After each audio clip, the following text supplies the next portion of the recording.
Dusty Crew. Good morning, USA. Good morning, sports fans. My name is Thomas. And I'm Cameron. And before we start, I got a question. So every Halloween, you get a bunch of candy, and you want to eat the whole thing that night. And then, like, even the next morning, if I'm going to be honest, I wanted more candy in the morning. But especially on a school day, my mom's always like, no, there's no candy.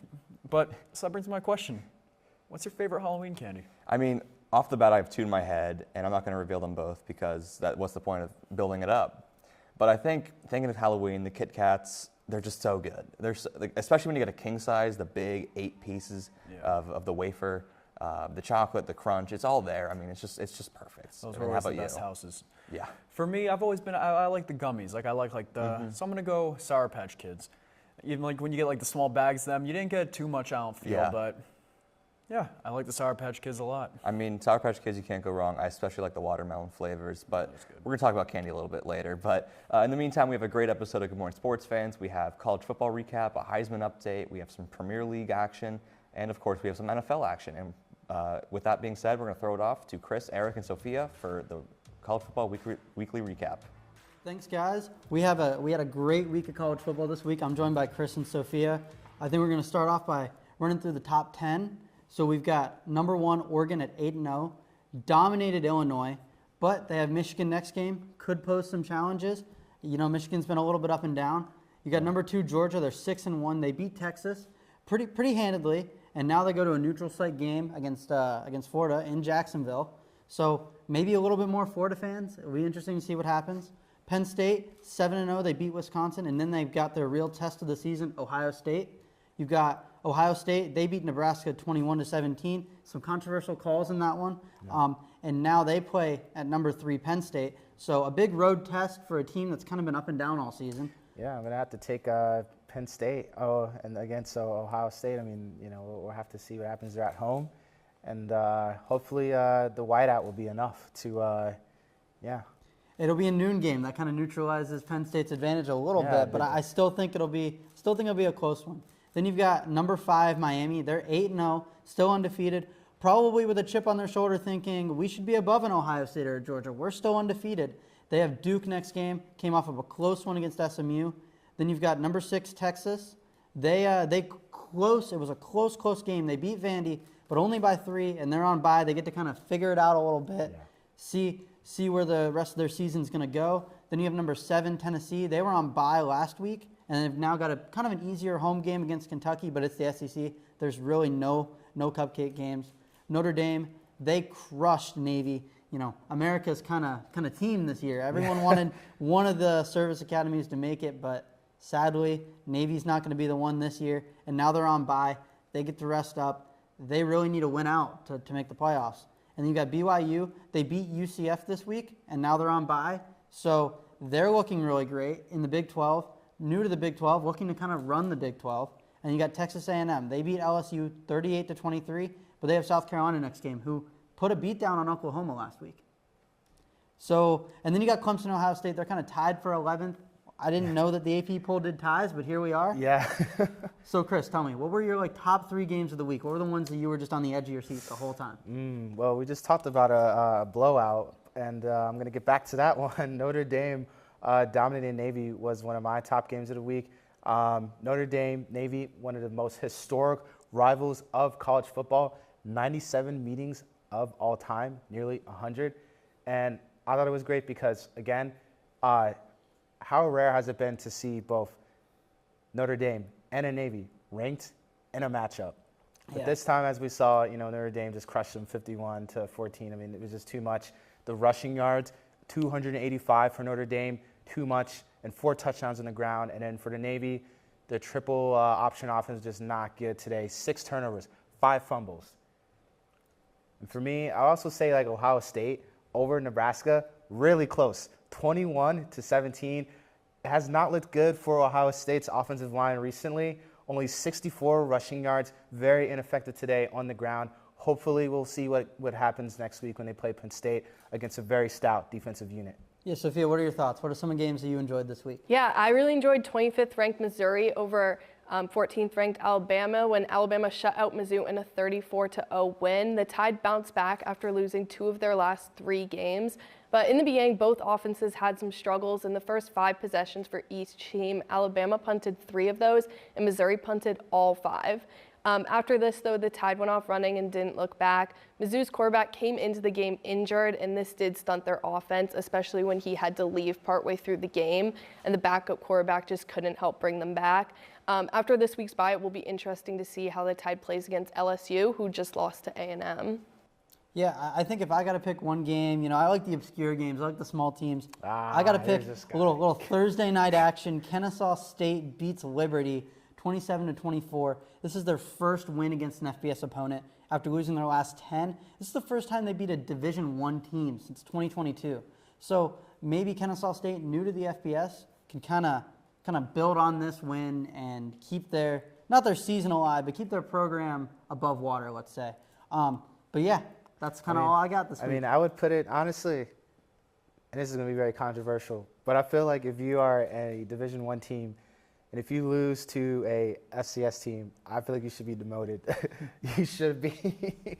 You should be, but... Are you asking for relegation in college football? I am asking for relegation. You should not be losing. But I'd also add, too, number 13, Indiana over Washington, I thought was also a really good game. We just continue to really see the impact of the transfer portal, right, and how it's impacted teams. Indiana just keeps winning, right? They're still undefeated. They're still like, hey, we're trying to get into that top 10 bubble, and hopefully next week, that opportunity can maybe come. But I think we really have to give some credit where credit's due. Indiana, I think, could be the real deal in the Big Ten. Just saying. Well, that's all we got this week. Tossing it over to Kyron and Leo for the Heisman race. Thanks, guys. Back at you with some more college football. I'm Leo Schaefer, Kieran Vossen on the other side. Kieran, the Heisman race is really dwindling down, especially with the season coming to a near end. Can you name me a few potential candidates that you have in your mind for this award? So first, I got to go Ashton Jeanty. Obviously, been the best running back all year in college football. As Boise State in position to make it as the Group of 5 team. The worst game he's had this year, he's rushed for 127 yards. I mean, the dude's been insane. And I know people are going to say, well, he's in Group of 5. He hasn't played the best schedule. But the one time they did play a really good team, Oregon, he rushed for nearly 200 yards, and they barely lost. And that was nearly a huge upset. So right now, I'd say he's the favorite. You could say he's pretty much carrying the Boise State offense right now. They are currently ranked. Do you think Boise State will go far in the playoffs with Jeanty, or? That's tough. I mean, I get the argument that they haven't played a lot of great teams, so I do think that it will be a big step up in competition. But honestly, you never know with how he's carried that offense, and no team has been able to stop him. So you never know what can happen. Yeah, unfortunately, anything could happen in college football these days. But one team and one guy that could take his team pretty far in the playoffs, Cam Ward. I think that's my favorite for Heisman right now. He's been killing it. The Hurricanes look incredible with Ward at the helm. He has a lot of good weapons like Xavier Restrepo. I think Miami could go far in the playoffs, especially with how Cameron Ward has been playing in Hard Rock Stadium. Yeah, it'll be interesting, because without him, they'd probably have 2 or 3 losses because that defense is not good, and he's really had to take them on his back. For another guy, I'd say, and I just saw that he's now the leading candidate for Heisman, is Dylan Gabriel, quarterback at Oregon. Has them undefeated, #1 team in the nation. The one tough game they had against Ohio State, he played really well, threw over 340 yards, 2 touchdowns, added 1 on the ground. So, yeah, I'd say he's definitely in the conversation with Cam Ward and Ashton Jeanty. Well, I mean, that's pretty tough to beat when Oregon's the #1 team. Gabriel, a transfer from Oklahoma. This is his first year starting at Oregon, right? Yeah. He's had pretty good wins, including against Ohio State. Yes. Sorry, Kieran. But I definitely think that Dylan Gabriel will be in the Heisman conversation, even though his passing numbers aren't as up there with Cam Ward. I still think he deserves some recognition, don't you think? For sure. And one final guy that obviously I have to highlight, Travis Hunter. What he's doing on both sides of the ball, we've never seen before. And he's been able to sustain it. He's been effective on both sides. And I really think that if he gave it a shot, he could be successful at it in the NFL. I really do. He's looking like the potential #1 draft pick right now. I think what he's doing is incredible at both the wide receiver and the DB position. Why isn't he in the conversation? We don't know, but hopefully he's up there at the end of the season. We'll toss it now to the PL with Andrew and Sean. Thanks, guys. Today we're going to be covering the Premier League, and the big news this week was the sacking of Manchester United manager Erik ten Hag. What are your thoughts, Sean? So, Andrew, I remember we talked about this 2 or 3 weeks ago, and we both actually agreed that Ten Hag should probably have been sacked at that time. And you just said you thought Ten Hag was lucky to even have started this season. Yeah. So I think this is a move that was necessary and a bit late. But what do you think about their new signing for head coach? I think it's a little too late to salvage the season because they're already fall behind to 14th. But their new coach, Ruben Amorim, he looks pretty good. He won the League of Portugal with Sporting last year, and right now he currently has Sporting in 8th place in the Champions League. And the question is, will the Glazers and Sir Jim Ratcliffe allow him to bring in players kind of like Ten Hag gave with Antony? And we have a top prospect, Victor Gyökeres. What are your thoughts on maybe bringing him in? Yeah, so that's a great question. I know Gyökeres scores, I think, averaging a goal a game right now. And so I know he's going to be very highly pursued in the next transfer window, especially because possibly like Haaland exiting City. But more so, Xerxes has been just a complete disappointment for United. So I think it would make sense if the coach could bring over just a complete goal-scoring machine like this. What do you think? Do you think this is something that's possible, something that would make sense for United? I mean, if you're going to pay a $10 million release clause a day after you sack your manager to get the manager you want, I think it comes with benefits of allowing the manager freedom to sign who he wants, even if it's just 1 or 2 players. But we know how they may be hurt over the $100 million signing of Antony. And the thing that led to this actually was the mystery pen on De Ligt on Ings. What were your thoughts on that pen? So I think, like, I was watching that game and I was just a bit flabbergasted, if I'm being honest. Just where is this coming from? And Seemed like he got the ball first. yeah, in such a deciding moment of the game. What was it, stoppage time? 1-1. Yeah. And you know this is an important game between West Ham and United. So I personally did not agree with that call. What did you think? Good? I thought, the refereeing this year has been poor compared to other years. And it was actually confirmed later on after the game that VAR in the audio booth told the referee that his on-field decision was correct and it was not a pen, but the ref still decided to overturn it. So there may be issues with that here and why people don't trust VAR. But now let's get to the second game of the week. We have Arsenal and Liverpool. Amazing game, a 2-2 draw. What were your thoughts? So I think we can see Saka just how valuable he is with his return. He scores immediately in the 9th minute, just a classic Saka goal. Gets outside on the wing, cuts in on the left, and bangs it in. And then in the 18th minute, Van Dijk scores for Liverpool off a corner. And that just shows like the importance of set pieces in this game. And then Miguel Merino for Arsenal scored his first set piece goal. And interestingly, out of like the top 5 leagues in Europe last year for Real Sociedad, only 3 players won more aerial duels than him. So I think this could be something that Arsenal can utilize for the rest of the season. And then that brings us up to the final goal. What did you think about that? Just people bash on Trent Alexander-Arnold for his ability to defend, and he's not really a right back, but his passing is just astonishing.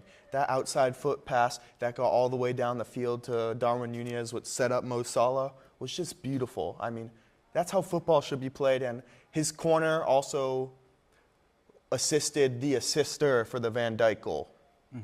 So I think he's just an amazing player, and then Salah's always a guy you can trust. And now we're going to take you to the NFL recap with Joel and Jake. Thanks, guys. Welcome back. This is our NFL analyst, Jake Bowen, and I'm Joel Palacic. Today we'll be recapping some marquee games from a great NFL slate. Let's start this recap with a bang as we take a look at the thriller between the Washington Commanders and the Chicago Bears. The Commanders pulled away 18-15 on a last-second play that was full of grace. That's right, a Hail Mary.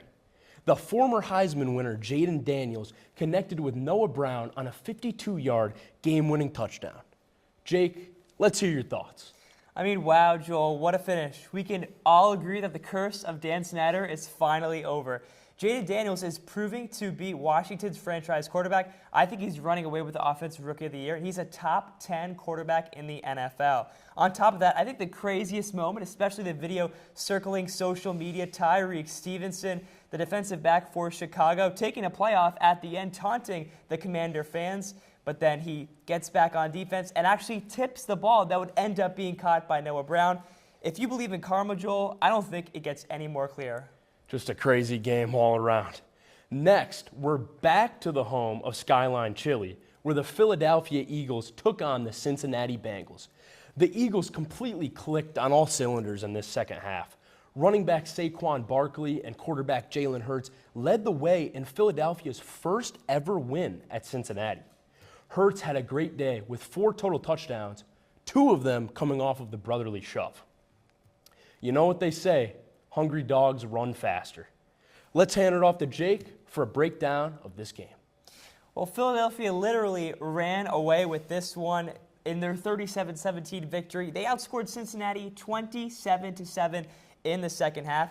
Again, you mentioned it, the Eagles dominated the ground game with over 160 rushing yards, 108 coming from your own Saquon Barkley. Philadelphia ranked second in rushing yards per game, and they showed why on Sunday. On the flip side, this game got away from Cincinnati because of their red zone defense. It's a real liability, and it's one of the worst in the league. They give up a touchdown in the red zone over 68% of the time and allowed Philadelphia to score 21 red zone points over the weekend.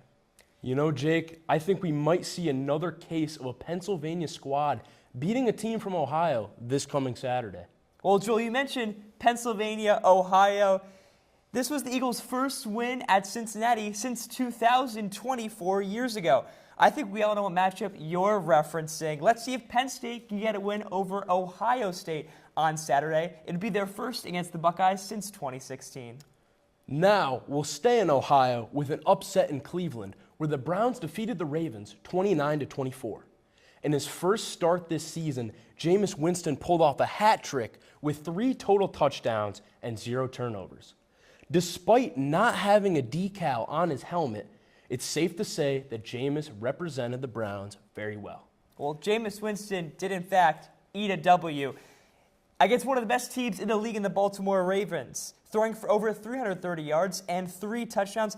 Winston looks comfortable in this offense. And with a favorable schedule in the next couple of weeks, don't be surprised if the Browns go on a little bit of a run. The addition of Nick Chubb back from his ACL injury and the defensive capabilities of being the #1 ranked team as they were last season. If the Browns can string together a couple of wins, they might play upset alert late in this season. So we will end this recap by heading to a city where the master of suspense, Alfred Hitchcock, shot many of his classic films, San Francisco. Here we saw a battle between the 49ers and the Cowboys, 2 teams that were trying to turn their season around and gain some momentum. The game came down to the very end in suspenseful fashion, with the Niners winning 30-24. Their success was fueled by a 21-point third quarter and no turnovers on the day. I'm going to touch on this one quickly. First, I know a guy who benched CeeDee Lamb on Sunday. He had 40 fantasy points, and he lost because of that. I don't know how you bench a receiver with the capabilities of Lamb. On a serious note, though, these 2 teams came into the season with high expectations and have yet to even meet them. I know the 49ers won this game, but they only won by a mere margin, especially with a Dallas offense that has been struggling. Again, Dak Prescott, 2 interceptions. We'll see what's in store for these 2 teams as they look to navigate their division later this season. So that will do it for this week's NFL recap. That's Jake Bone. I'm Joel Polaczyk. We're going to send it off to Teddy, Tommy, and Stacy to cover this coming weekend's NFL slate. Thanks, guys. I'm Teddy Caputo. Tommy Rooney. Stacy Carter II. And the last few weeks, we've been previewing the NBA season, but this week we're bringing you a Week 9 preview of NFL football. Guys, we noticed that this slate of games is a little milder than it has been the last few weeks, but there's some good games that we're keeping our eyes on. Tommy, I'll start with you. What game do you have your eyes on this week? I'm looking at the Packers and the Lions this week. I think the Lions are the best team in football right now. Chiefs are undefeated, but they've kind of been sleepwalking to an undefeated record so far. Lions have been putting up 50 points a game for the last few weeks. Jared Goff was the first quarterback since 1955 to not have 100 yards passing in their team to score 50 points. Unbelievable. First time in the Super Bowl era. And the David Montgomery had a throwing touchdown. Defense had a touchdown, punt return touchdown. It was an unbelievable game from the Lions. The Packers also are dealing with some injuries. Jordan Love had a groin injury. He's considered day-to-day right now. Malik Willis is 2-0 this year as a starter, but I still think the Lions are going to win this game. They're a powerhouse right now. Last year, the team split the season series, but I think that the Lions are going to get this game for sure. And I wouldn't be surprised if the over hit as well. 48.5. The Lions have been putting up over 48.5 every week themselves. So that's the game I'm looking at this week. Oh, yeah, that two-headed monster of David Montgomery and Jahmyr Gibbs is going to be hard to stop. Stacey, what about you? What game do you have your eyes on? I got this a game for y'all, fellas. NFC West showdown between the Los Angeles Rams and the Seattle Seahawks. This game is important because it's a three-way tie right now in the NFC West, including your Cardinals, and the Rams are in last place. However, it seems like these teams are going in opposite directions. Seahawks have lost 3 of their last 4. Rams have won their last 2. And this is going to be a game that I'm going to be looking at defensively. Both teams are not that good defensively. Seahawks are 22nd overall. The Rams are 21st. And both their run defenses is atrocious. So whoever defense can make a play, make a key stop, keep the running game in check, they will more likely win the game. Seahawks need this for their confidence because, like I said, they lost 3 of the last 4.